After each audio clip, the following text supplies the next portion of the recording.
Habang inaabot sa kanya ang kanyang certificate at medalya, labis umano ang kasiyang nadarama ng 44 na taong gulang na si Jocelyn Peralta, isang ina mula sa Bukay Abra.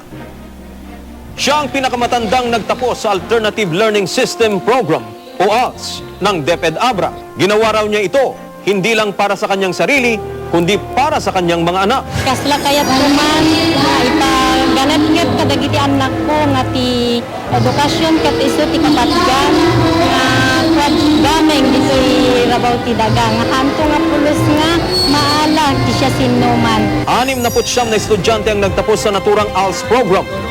4 sa kanila, mga bilanggo.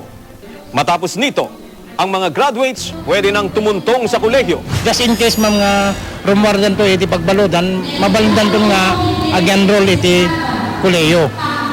Kitabang nga dada pala yung mabalindalat naman taga-dadalta, continuous met iti may mga surusuro nga gapot iti DepEd. Ayon sa DepEd, mas marami ang nagtapos ngayon ng ALS program kumpara sa mga nakalipas na taon.